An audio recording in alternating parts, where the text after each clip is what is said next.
Exact Ezekiel. Chapters 29 through 32. Introduction. To understand these chapters will require some knowledge of ancient history. This will help in seeing the analogies used by the Lord in describing the character of the targeted kingdoms, Assyria and Egypt. Since the primary target is Egypt, the action centers there. Assyria comes into play as the example to compare their destruction to the kind of devastation awaiting Egypt. Babylon is brought into view as the conquering mechanism the Lord will use to judge Pharaoh and his people. Assyria is pictured as a magnificent and tall tree. Egypt is pictured as a crocodile in a river. Crocodiles submerge with their eyes above the water level. Assyria is shown as a fallen tree and Egypt as a creature netted and left ashore to rot. The prophecy is unique when viewed as a whole, so it will require reading all 4 of the chapters before seeing the beauty of their presentation. One should note the various time frames involved in the unfolded prophecy because Ezekiel does not present them in chronological order. Ezekiel is careful to give the date in which each word came to him. The earliest is in the 10th year of Jehoiachin's captivity, followed by the 27th year, and jumping back to the 11th year and 12th year. By using this format, Ezekiel makes his reader aware of the plan of God, first to warn Pharaoh of his intent and then to give his audience a bold summary of the result of Pharaoh not repenting. The composite picture of God's dealings with Pharaoh also encapsulates various principles and rules God requires of nations and their populations. Chapter 29.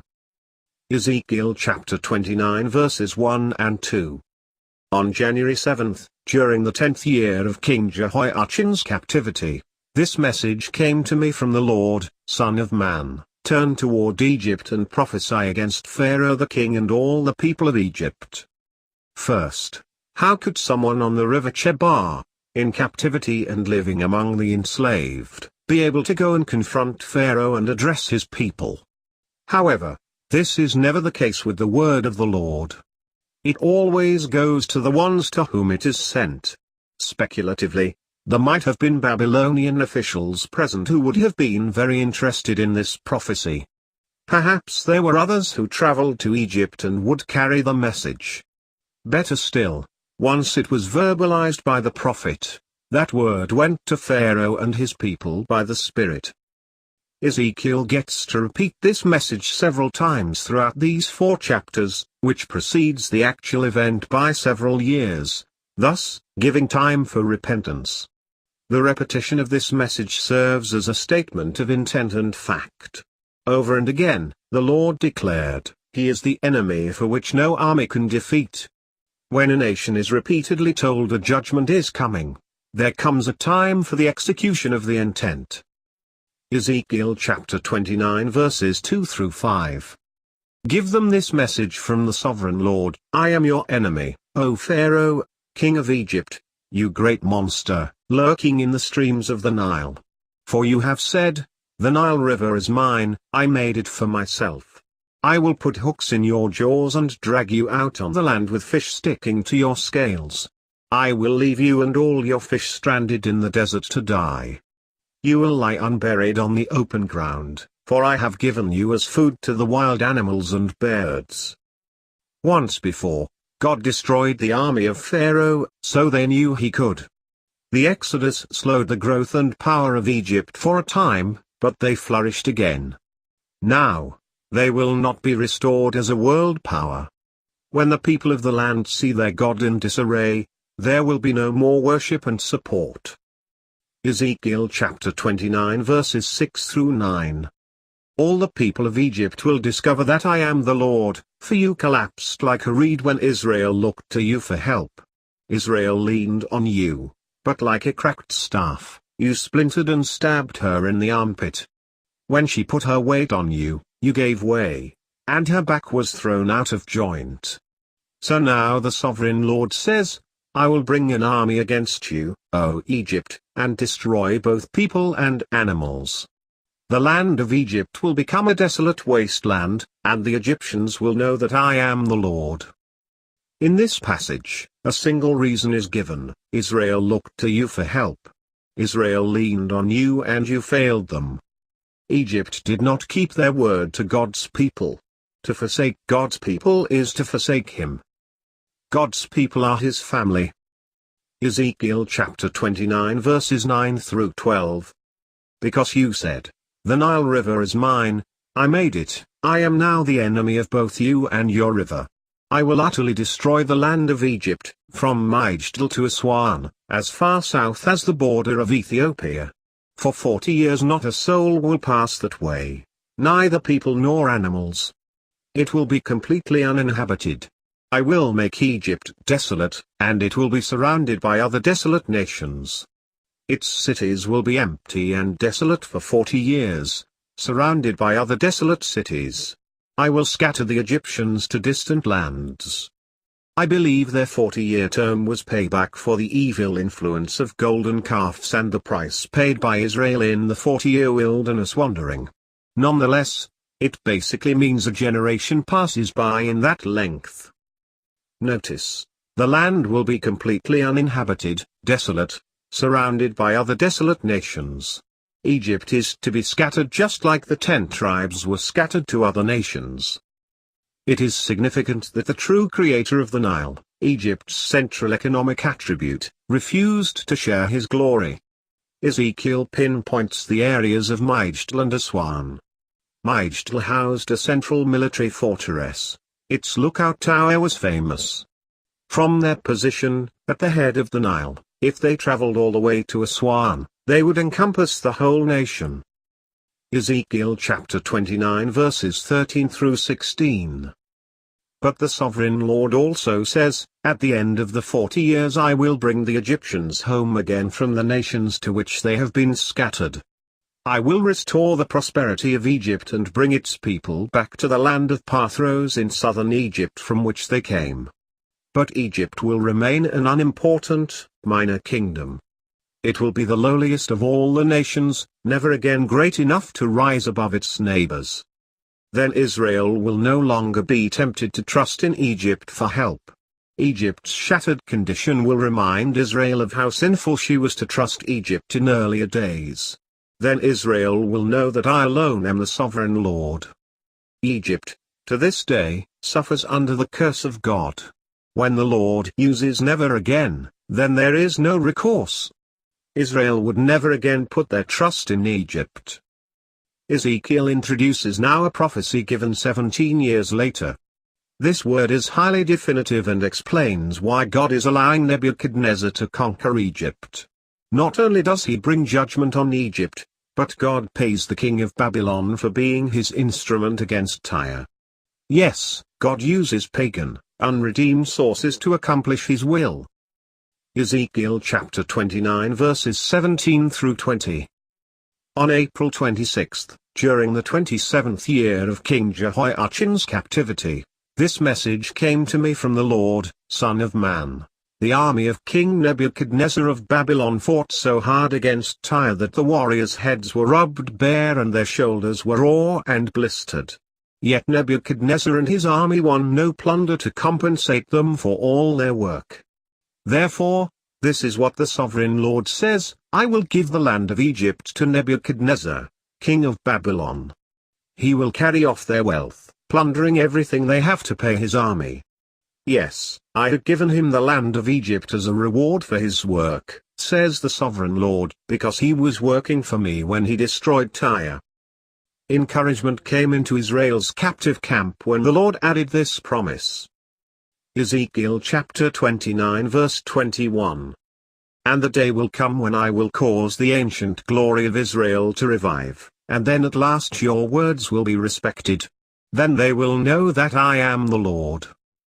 At this very moment Ezekiel chapter 29 verse 21 is fulfilled. Chapter 30. The following passages act as addendums to the former prophecy. They refine some areas and include all the friends of Egypt. Noteworthy is the reference to Ethiopia. Each of the nations which rejoiced in Israel's plight are now brought into the suffering.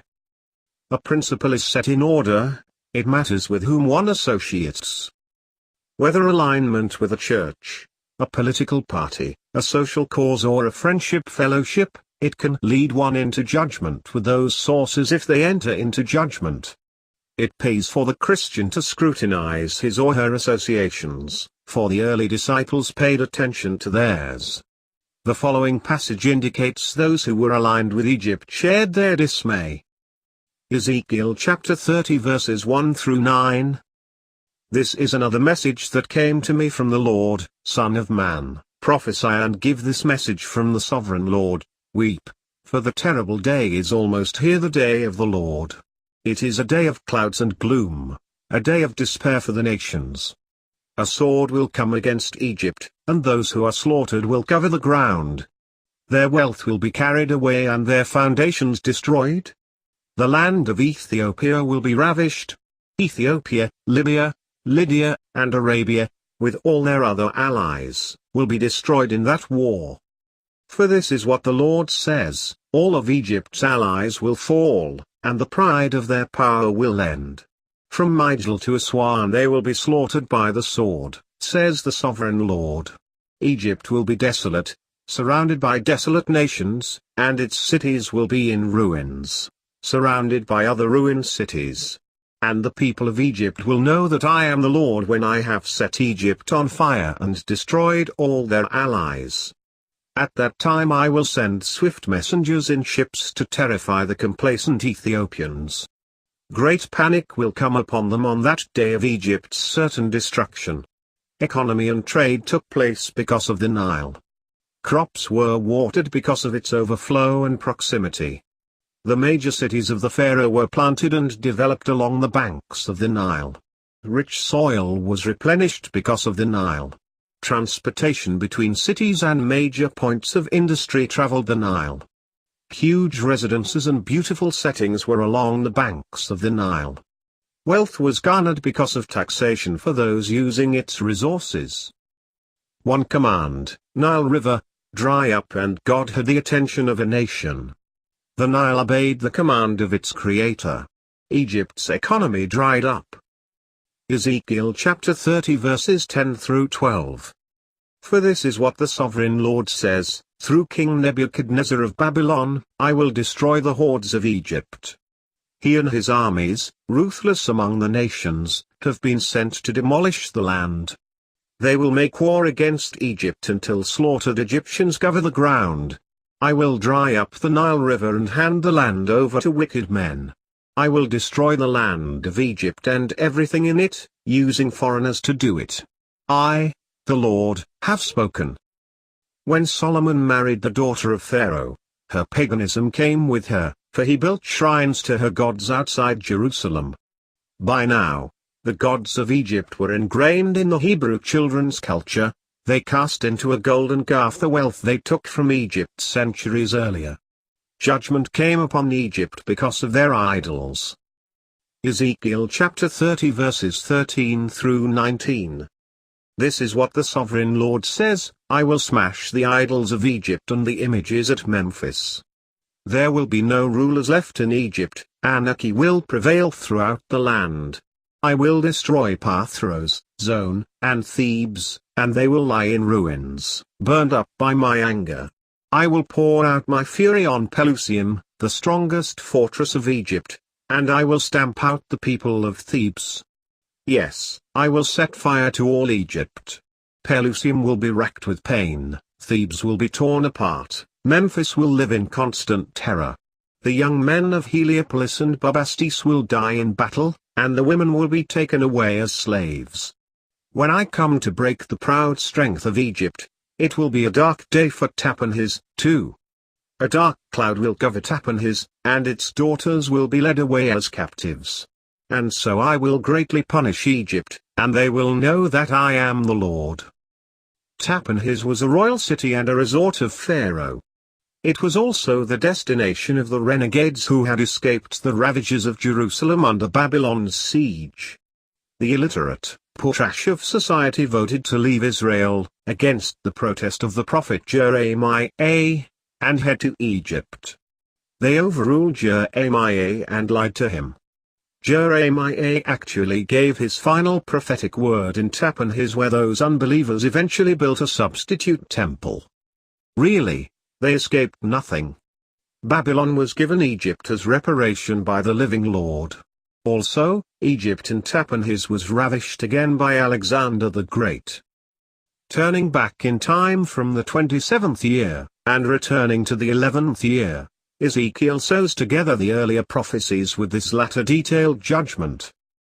Ezekiel chapter 30 verses 20 through 26. On April 29, during the 11th year of King Jehoiachin's captivity, this message came to me from the Lord: Son of man, I have broken the arm of Pharaoh, the king of Egypt. His arm has not been put in a cast so that it may heal. Neither has it been bound up with a splint to make it strong enough to hold a sword. Therefore, this is what the sovereign Lord says: I am the enemy of Pharaoh, the king of Egypt. I will break both of his arms, the good arm along with the broken one, and I will make his sword clatter to the ground. I will scatter the Egyptians to many lands throughout the world. I will strengthen the arms of Babylon's king and put my sword in his hand. But I will break the arms of Pharaoh, king of Egypt, and he will lie the mortally wounded, groaning in pain. I will strengthen the arms of the king of Babylon, while the arms of Pharaoh fall useless to his sides. And when I put my sword in the hand of Babylon's king and he brings it against the land of Egypt, Egypt will know that I am the Lord. I will scatter the Egyptians among the nations. Then they will know that I am the Lord. To become the enemy of God is an awesome thing. Nation after nation, today, joins the ranks of those who are squeezing out Christians, or slaughtering them. Those nations will rue the day that is coming upon them. There was no balm in Gilead for Pharaoh, for not only will the foundations of his dynasty be destroyed, his military will be annihilated. The Lord is thorough in judgment and perfect in all his ways. Chapter 31. As Assyria was, so Egypt will be. The impact of this example was well understood, for God felled Assyria like a magnificent tree cut down.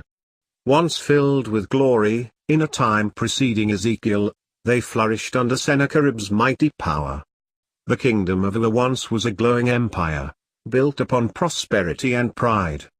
The world knew when it fell, and took note of the example God made of it.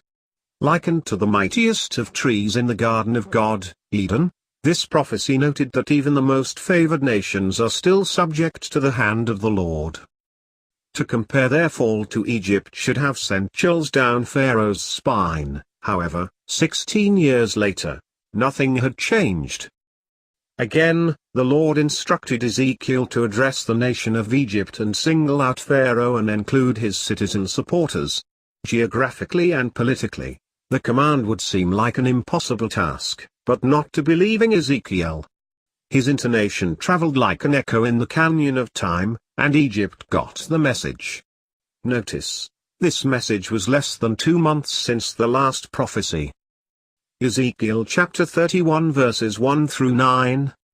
On June 21, during the 11th year of King Jehoiachin's captivity, this message came to me from the Lord: Son of man, give this message to Pharaoh, king of Egypt, and all his people. To whom would you compare your greatness? You are as Assyria was, a great and mighty nation. Assyria, too, was once like a cedar of Lebanon, full of thick branches that cast deep forest shade with its top high among the clouds. Deep springs watered it and helped it to grow tall and luxuriant. The water was so abundant that there was enough for all the trees nearby. This great tree towered above all the other trees around it. It prospered and grew long thick branches because of all the water at its roots. The birds nested in its branches, and in its shade all the wild animals gave birth to their young. All the great nations of the world lived in its shadow. It was strong and beautiful, for its roots went deep into abundant water. This tree became taller than any of the other cedars in the garden of God. No cypress had branches equal to it. No plane tree had boughs to compare. No tree in the garden of God came close to it in beauty. Because of the magnificence I gave this tree, It was the envy of all the other trees of Eden, the garden of God. Whenever scripture begins with therefore, what follows is based on every passage preceding it. Those things which cause God's judgment constitute a study within itself. Because it became proud is a significant phrase, as it indicates a pride saturated the society. Pride dilutes sound judgment and pollutes rationality. Verse 14, below, establishes a warning for all nations who disregard God. Ezekiel chapter 31 verses 10 through 14. Therefore, this is what the sovereign Lord says, because it became proud and arrogant, and because it set itself so high above the others, reaching to the clouds, I handed it over to a mighty nation that destroyed it as its wickedness deserved. I myself discarded it. A foreign army, the terror of the nations, cut it down and left it fallen on the ground. Its branches were scattered across the mountains and valleys and ravines of the land. All those who lived beneath its shadow went away and left it lying there. The birds roosted on its fallen trunk, and the wild animals lay among its branches. Let no other nation proudly exult in its own prosperity, though it be higher than the clouds, for all are doomed. They will land in the pit along with all the proud people of the world. Those already in the pit welcome those coming into it. Misery loves company, and each nation and people assigned to the pit were glad that Assyria joined them, and they will rejoice when Pharaoh arrives with his hordes. Egyptologists revel in gold sarcophagi with their treasures to assist the dead with their afterlife. Sadly, such artifacts are of no use in the pit. Ezekiel chapter 31 verses 15 through 18. This is what the sovereign Lord says, when Assyria went down into the grave, I made the deep places mourn, and I restrained the mighty waters. I clothed Lebanon in black and caused the trees of the field to wilt. I made the nations shake with fear at the sound of its fall, for I sent it down to the grave with all the others like it. And all the other proud trees of Eden, the most beautiful and the best of Lebanon, the ones whose roots went deep into the water, were relieved to find it there with them in the pit. Its allies, too, were all destroyed and had passed away. They had gone down to the grave, all those nations that had lived in its shade. O Egypt, to which of the trees of Eden will you compare your strength and glory? You, too, will be brought down to the pit with all these other nations. You will lie there among the outcasts who have died by the sword. This will be the fate of Pharaoh and all his teeming hordes. I, the sovereign Lord, have spoken. Chapter 32.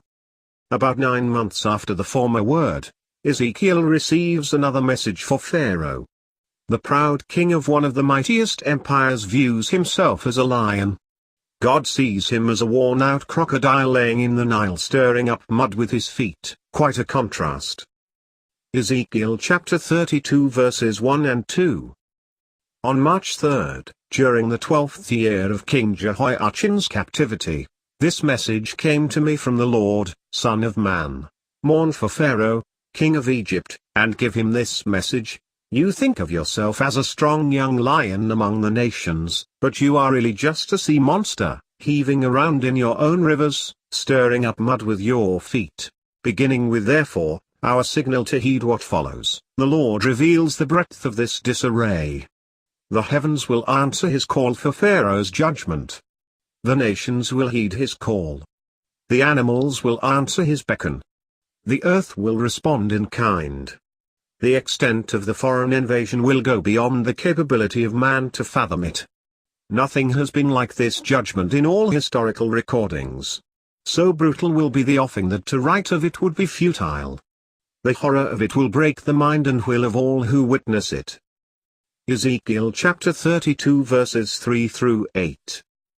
Therefore, this is what the sovereign Lord says, I will send many people to catch you in my net and haul you out of the water. I will leave you stranded on the land to die. All the birds of the heavens will land on you, and the wild animals of the whole earth will gorge themselves on you. I will cover the hills with your flesh and fill the valleys with your bones. I will drench the earth with your gushing blood all the way to the mountains, filling the ravines to the brim. When I blot you out, I will veil the heavens and darken the stars. I will cover the sun with a cloud, and the moon will not give you its light. Yes, I will bring darkness everywhere across your land. Even the brightest stars will become dark above you. I, the Sovereign Lord, have spoken. The surrounding nations will cower in the wake of the devastation they behold. Terror will come upon them among waves of gore. So great will they fear, they will disavow they were Egypt's friend and they will leave you all alone. Ezekiel chapter 32 verses 9 through 10. And when I bring your shattered remains to distant nations that you have never seen, I will disturb many hearts. Yes, I will bring terror to many lands, and their kings will be terrified because of all I do to you. They will shudder in fear for their lives as I brandish my sword before them on the day of your fall. Deeper judgment called for more drastic events and unconscionable acts. Nothing was outside the scope of the imagination as devastation channeled itself into every aspect of society. Ezekiel chapter 32 verses 11 through 16. For this is what the Sovereign Lord says, the sword of the king of Babylon will come against you. I will destroy you with the swords of mighty warriors, the terror of the nations. They will shatter the pride of Egypt, and all its hordes will be destroyed. I will destroy all your flocks and herds that graze beside the streams. Never again will people or animals disturb those waters with their feet. Then I will let the waters of Egypt become calm again, and they will flow as smoothly as olive oil, says the Sovereign Lord. And when I destroy Egypt and wipe out everything you have and strike down all your people, then you will know that I am the Lord. Yes, this is the funeral song they will sing for Egypt. Let all the nations mourn for Egypt and its hordes. I, the Sovereign Lord, have spoken. If someone consoles themselves in the 21st century with, this or that could never happen here, then stop. We are witnessing the first quaking of a breaking society. 2 weeks after the March 3rd word, God breaks the silence again. Ezekiel chapter 32 verses 17 through 21. On March 17th, during the 12th year, another message came to me from the Lord, Son of man, weep for the hordes of Egypt and for the other mighty nations. For I will send them down to the world below in company with those who descend to the pit. Say to them, O Egypt, are you lovelier than the other nations? No. So go down to the pit and lie there among the outcasts. The Egyptians will fall with the many who have died by the sword, for the sword is drawn against them. Egypt will be dragged away to its judgment. Down in the grave mighty leaders will mockingly welcome Egypt and its allies, saying, they have come down, they lie among the outcasts, all victims of the sword. The question is asked, is Egypt special? The rhetorical question is answered, no. They are not better than Assyria who went to the pit. They are not better than the fighting masses who drew the sword in battle as a conquering army. They are not better than the nations who have been judged and thrown in the pit. No, they are not better than the other residents of hell. They are like them. The Lord reviewed those who have gone to the pit before Egypt. Their litany is like a roll call of the prophets who have warned them in the past. Isaiah and Jeremiah are joined to Ezekiel and Daniel in listing those nations addressed by them. Ezekiel chapter 32 verses 22 through 32. Assyria lies surrounded by the graves of all its people, those who were slaughtered by the sword. Their graves are in the depths of the pit, and they are surrounded by their allies. These mighty men who once struck terror in the hearts of people everywhere are now dead at the hands of their enemies. Elam lies buried with its hordes who descended as outcasts to the world below. They terrorized the nations while they lived, but now they lie in the pit and share the humiliation of those who have gone to the world of the dead. They have a resting place among the slaughtered, surrounded by the graves of all their people. Yes, they terrorized the nations while they lived, but now they lie in shame in the pit, all of them outcasts, slaughtered by the sword. Meshach and Tubal are there, surrounded by the graves of all their hordes. They once struck terror into the hearts of all people. But now they are outcasts, all victims of the sword. They are not buried in honor like the fallen heroes of the outcasts, who went down to the grave with their weapons, their shields covering their bodies, and their swords beneath their heads. They brought terror to everyone while they were still alive. You too, Egypt, will lie crushed and broken among the outcasts, all victims of the sword. Edom is though with its kings and princes. Mighty as they were, they also lie among those killed by the sword, with the outcasts who have gone down to the pit. All the princes of the north and the Sidonians are there, all victims of the sword. Once a terror, they now lie there in shame. They lie there as outcasts with all the other dead who have descended to the pit. When Pharaoh arrives, he will be relieved to find that he is not alone in having his entire army killed, says the sovereign Lord. For I have caused my terror to fall upon all the living. And Pharaoh and his hordes will lie there among the outcasts who have died by the sword. I, the sovereign Lord, have spoken. The heathen nations that are showing their disdain for Christians and the human race in general, will be in for many a surprise in the coming year. Addendum: because of where we are in the study of Ezekiel, the Christmas edition probably sounds a bit dark. But remember, our Savior was born into such a world and died to redeem those who were headed for the pit.